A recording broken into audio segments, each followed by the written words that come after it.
As political campaign for the 2023 elections in Nigeria begins, a support group of All Progressive Congress, presidential candidate Bola Tinubu, under the aegis of City Boy Movement, in collaboration with the National Coalition Group, is planning to embark on a 1 million man march solidarity to launch Tinubu Shetima campaign in Abuja. The 1 million man march is focused on bringing all APC and Tinubu Shetima support groups across the country together for familiarization and preparation for the forthcoming general elections. So joining us now to look at the ruling APC campaign preparations Head of 2023 general elections in Nigeria is Osita Okechukwu, a founding member of the APC and Director General Voice of Nigeria. Pleasure to have you, sir. Good to talk to you as always. I'll ask you quickly. A lot of people said your party is falling apart. That why is the Vice President, Professor Yemi Osinbajo, not in your campaign council? That they don't buy the argument that it was the president that prevailed, that he shouldn't be on the campaign council. They also talk about some APC governors that feel left out as regards that campaign council list and other problems in your political party. Are you ever going to get it right? Thank you very much, and good morning, Nigeria. Good morning, Rufai, the incisive one, who normally give the right questions at the right time. For the APC, we're ready. From the one, when we were elected, we knew that there would be a time like this. We knew that throughout the history of liberal democracy, that elections are mostly importantly a referendum on the incumbent. And we are coming with about 4 beacons of legacy that even our enemies will not counter. One is what I call the VRV. We have President Buhari and the National Assembly led by the APC had engraved in our law books votes rigging vaccine, that today the sovereignty and power will have returned it back to the Nigerian people. The Global State of Democracy Report 2021 still maintained that the will of the people to determine who governs them or who presides over their affairs is still a fundamental. And we have achieved that. With the 2022 Electoral Act, we have given power back to the Nigerian people. If you do a recount, we lost in Anambra, in off-season election. We lost in Edo. We lost in Oshu. We did not use the federal might because our intendment is that the Nigerian people and our dear country is more important than our political party. So for that, we are building on that. And even those obedient movements and all the new interests we rekindled on the Nigerian democracy is because we have built the VRV in law. We have instituted and returned the confidence of the people to the Nigerian project. We must, you might not consider to us, but history will vindicate us. Because I remember a lot of people did not believe President Muhammad Buhari would sign it into law. My friend Engineer Abubakar Galadima then swore that that would not happen. Today I think that Engineer Abubakar Galadima is happy that he was not vindicated. That is one. We now talk of infrastructure that we've done across the length and breadth of the country. We talk of the Buhari Agrarian Revolution that touched every nook and crannies of the country. We also credit our APC governors of the North for mounting the unity pole by insisting that the power should rotate to the South. That is where Asiwaju Bola Ahmed Tinubu comes in.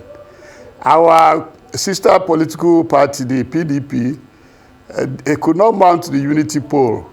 Rather, what they did was to smash the unity pole. They did not remember there is North and South, that if power had been in the North for the past 7 going to 8 years, that it should also rotate to the South. But we said no. We have the powers. We have competent governors, we have competent personalities in the north who could have been our presidential candidate, but who said no. I think for me, it's a big achievement we did in the interest of the corporate existence of our dear country, because if there's no Nigeria, there's nobody who will become a president.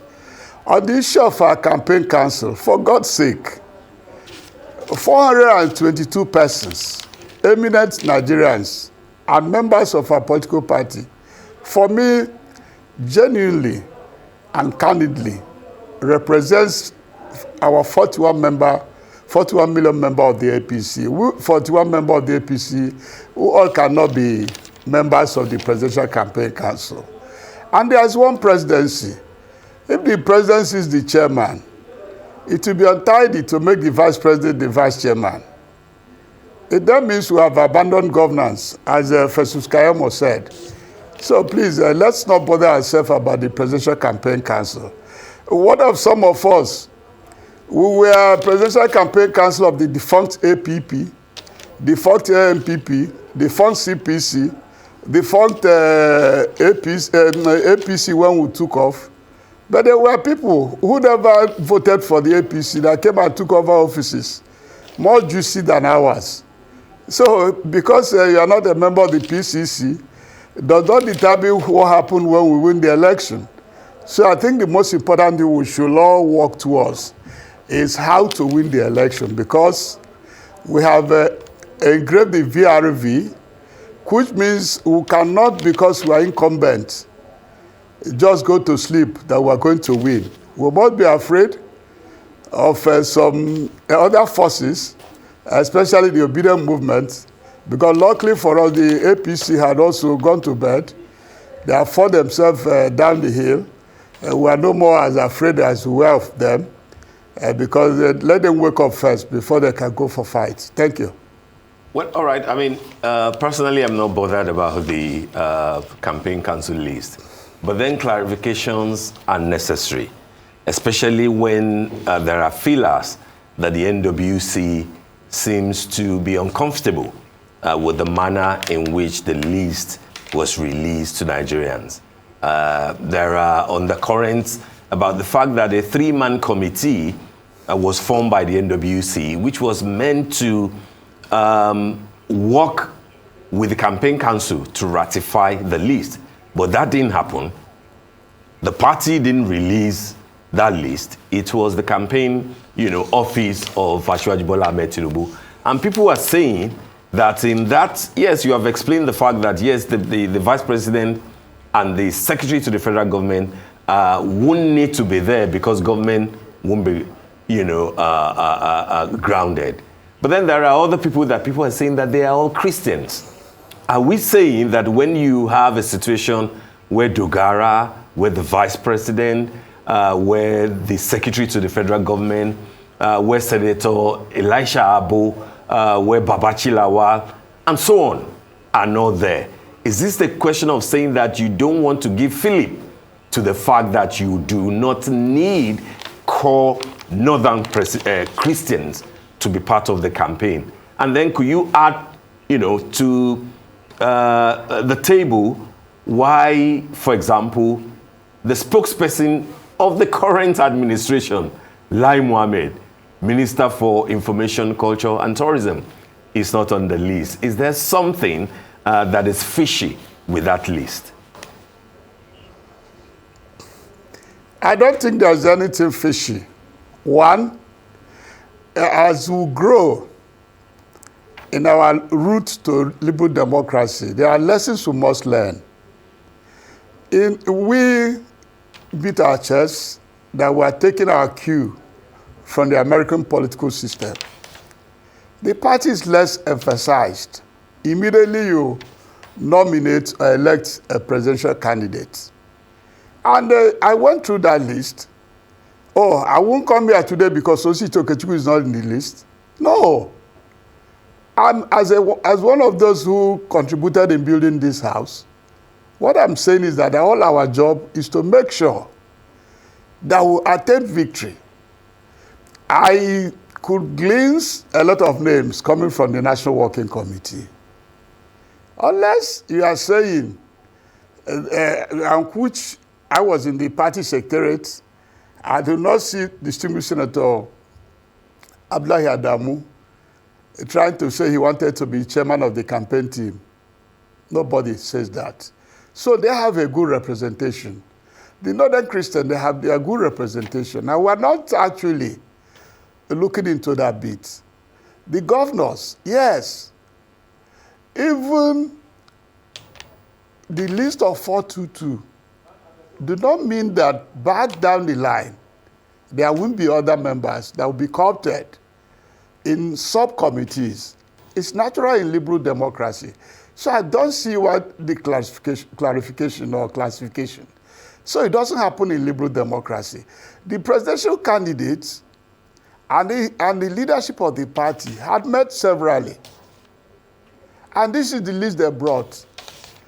Like in the media committee, nobody says that they will form subcommittees to include some other members.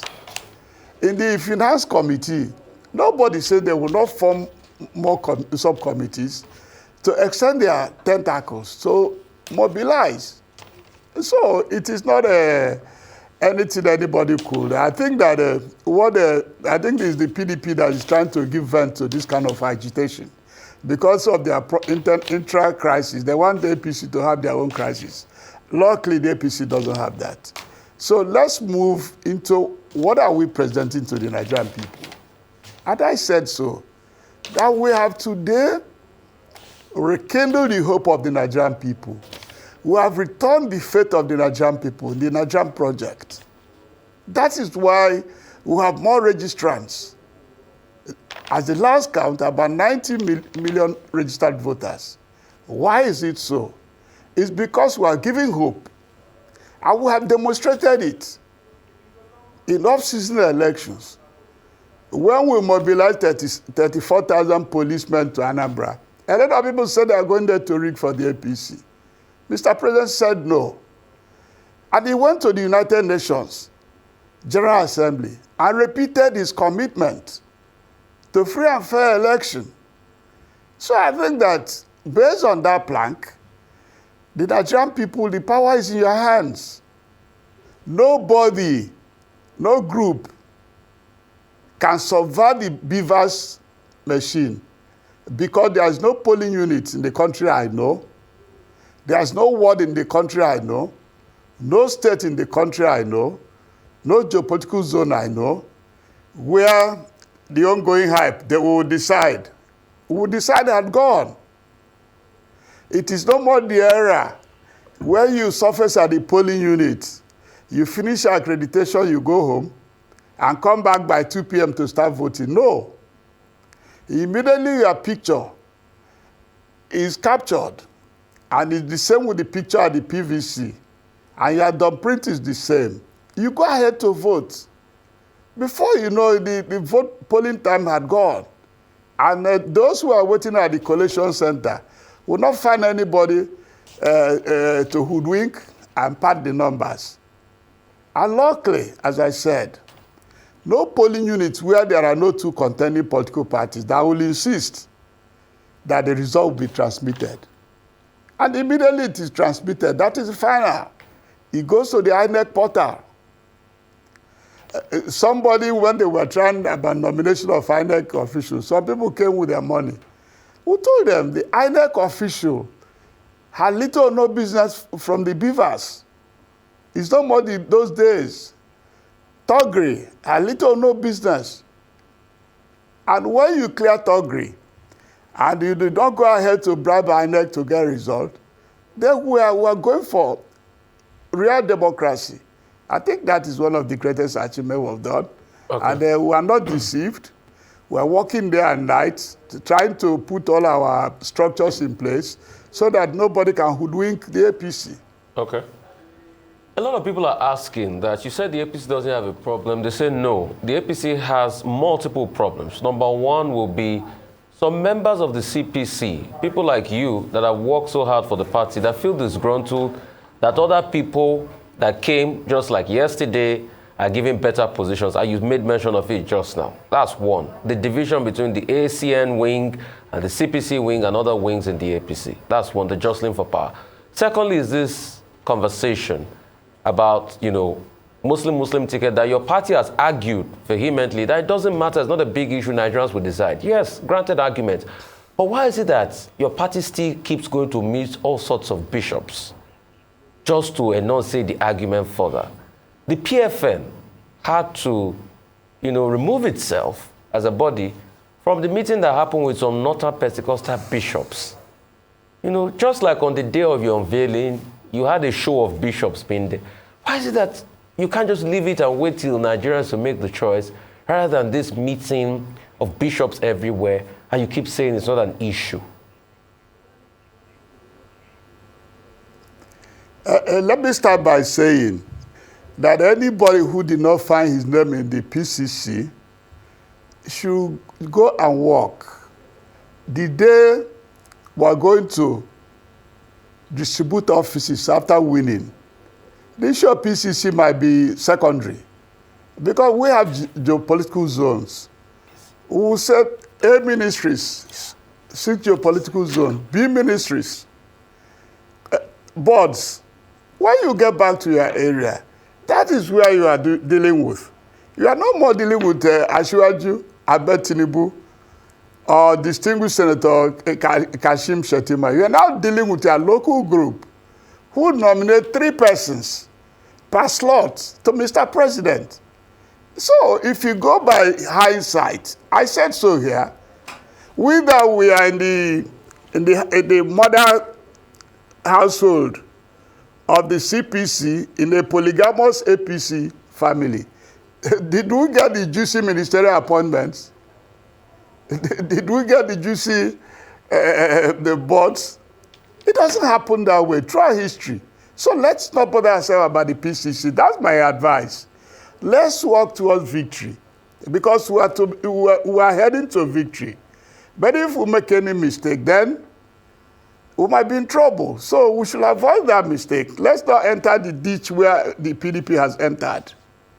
What I'm saying is that you might do some acrimony, even in the household, but please, let it not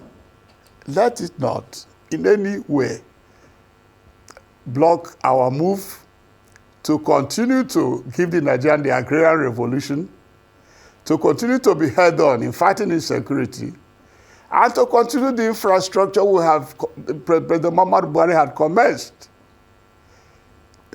A lot of people do not know that when we returned when we came to power in 2015, that a memo was written to Buhari to cancel all the roads, all the contractors that abandoned their roads.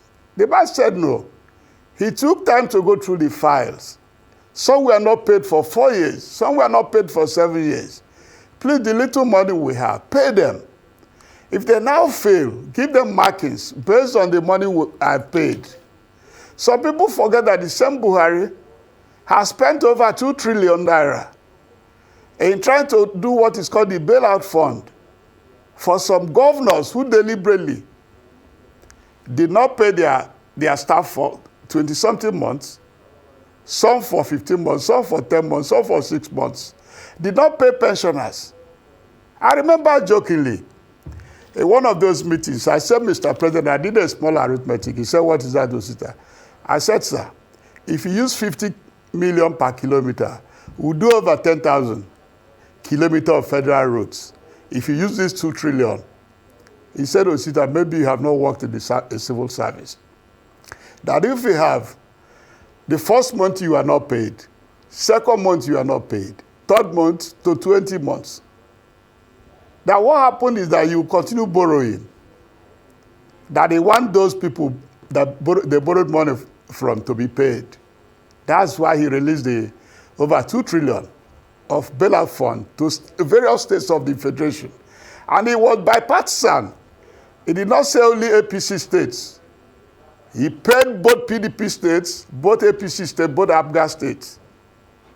The same thing. The power system, the power roadmap, he went through it and found that the discos were given to companies that were not qualified in the first instance. He had spent over 3 trillion trying to prop up our power chain. Have anybody mentioned that? When some people say we have the money gone, we will soon release the books. So we are building on where we stand, and I believe that from the meetings we held with Asiwaju Bola Ahmed Tinubu, he knows that he's not going to do anything different from funding those infrastructure, the railway, the roads, the water schemes, the dams, and the agricultural revolution. A lot of people, when they accuse us of the insecurity in the country, they forgot there was the Dasuki Gate, where the money meant to buy equipment and to boost the morale of our troops were siphoned. We started afresh. It took some diplomats for American government to agree to give us super Tucano jets. And it took years to be assembled. The same with the helicopters.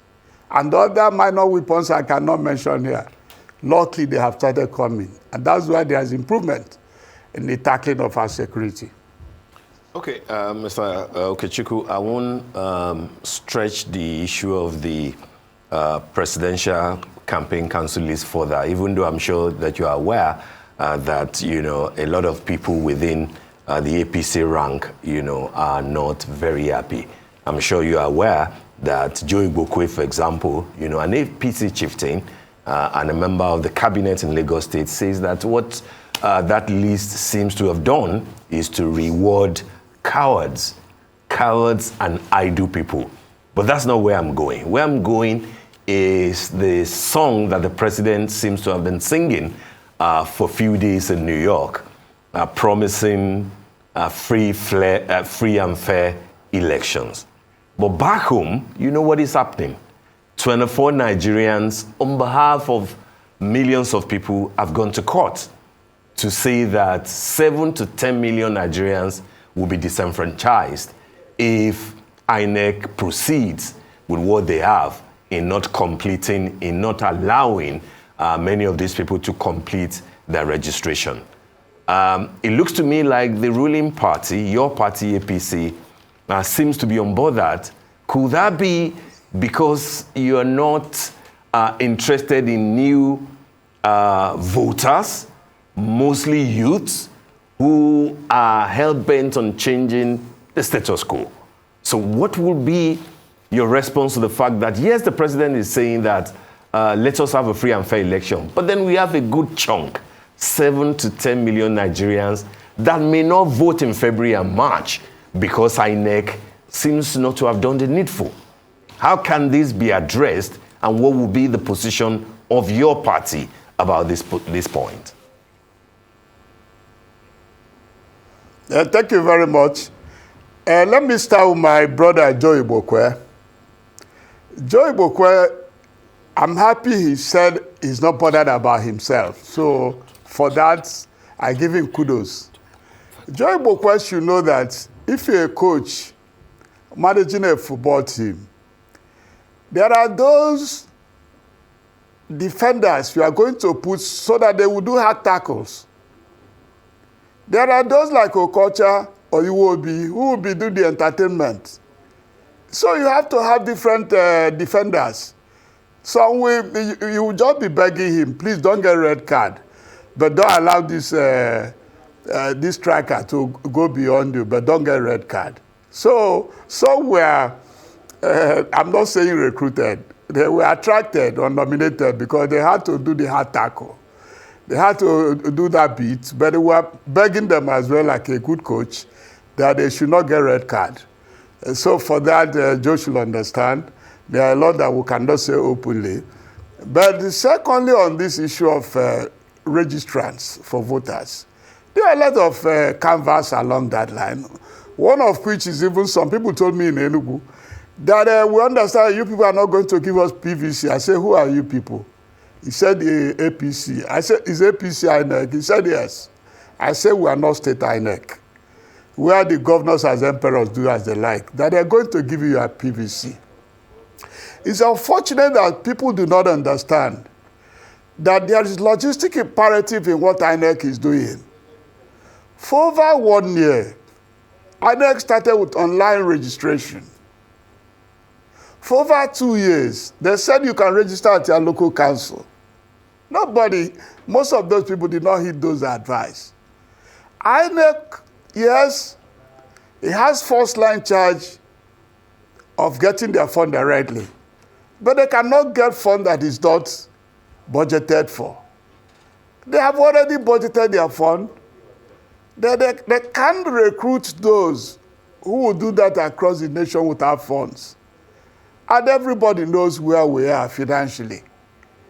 So INEC should not be blamed. Nobody is trying to boycott anybody. A lot of time was given. It's like when we were in primary school, they will tell you that they are going to buy funds for the exam to go to secondary school. You'll be loitering until the closure of the date. It's a human element. I don't blame them, but I don't think INEC has much to do because I do not know whether they have that fund. Is it the fund they are going to use to procure the facilities that gives bent to the vote rigging machine, vaccine? They are going to start afresh. I hope they have the funds. If they have the funds, I encourage them to do so.